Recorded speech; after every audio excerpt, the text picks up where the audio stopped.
Hello and welcome back to Chronicles from a Caribbean Cubicle podcast. This is Francis Wade. Here's the article I wrote for the Jamaica Gleaner. It's entitled, Are You Falling Behind on LinkedIn? To many, LinkedIn is just another social network like Facebook and Twitter with a bit more business emphasis. This view understates its importance. COVID-19 has helped make the very opposite true today. As a professional, you cannot afford to either be outdated on or missing from the platform. To wit, around this time last year, I viewed LinkedIn as an annoying requirement of modern professional life. I didn't like using it, but reasoned that I needed to do so in order to keep up. Now, by contrast, I engage in regular weekly practices I simply couldn't imagine doing a few months ago. But these aren't routine tasks I could do elsewhere. In fact, they can only be done on LinkedIn at scale, nowhere else. This exclusivity means that you must consider the app to be a part of your professional arsenal. Here are a few examples why. Number one, online advertising as a novice. In 2020, I discovered that, contrary to my US experience, advertising to Caribbean audiences on LinkedIn was quite inexpensive and effective. For example, if you want a way to promote your services to female technology VPs in St. Kitts, paid outreach on LinkedIn is by far the best way to reach this narrow segment. I also learned that the platform's ads do more than sell. They build relationships, an all-important ingredient in the Caribbean. In other words, these promotions allow you to create bridges to people who don't know you personally and construct the weak ties research shows are critical to business. During COVID-19, this method has become a requirement. However, there's a catch. Online advertising on social networks is no easy task. While I had done some testing in the past, this year I finally invested the time needed to move beyond the novice stage. I experienced a painful learning curve.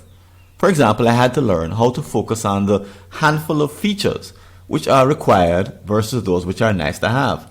This is a big challenge given the barrage of options you face as a beginner. Number two, events and the changing limits. In 2019, I couldn't say if LinkedIn offered event management. Fast forward, and by the new year, I would have sent 10,000 plus individual invitations to webinars and conferences. What happened? By a stroke of luck, I stumbled across the platform's revamped event feature, which at one point allowed me to invite as many connections as I wanted. Now the company has caught on and imposed a limit of 1,000 people per occasion. While this has cost me dearly, they have added a new element, bulk invitations, which make the task easier. This free function is perfect for these pandemic times in which all of us need to uplevel our skills via online methods of learning. Today, we just don't have a choice if we hope to remain relevant. As such, through its events feature, LinkedIn offers a unique scalable business service. Number three, networking. Old-style networking involved meeting people in person and handing out business cards in the hope of being remembered.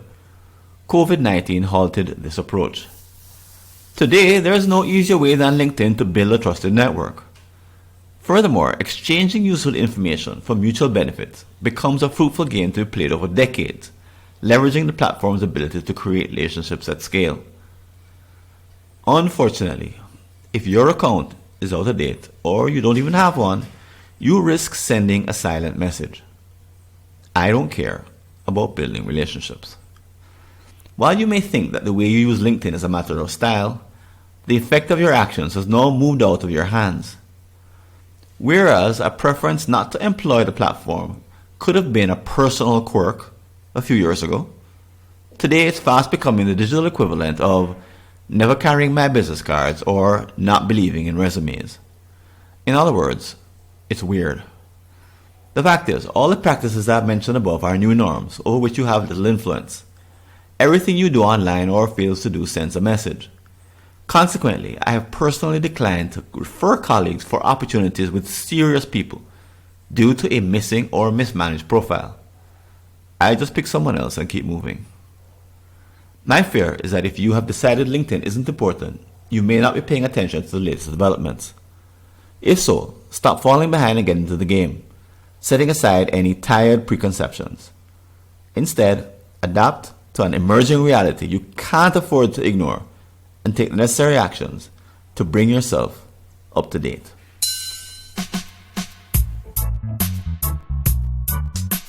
Thanks for listening. Do you have an unsolved problem in your Caribbean company related to strategy, productivity, engagement, or business process improvement?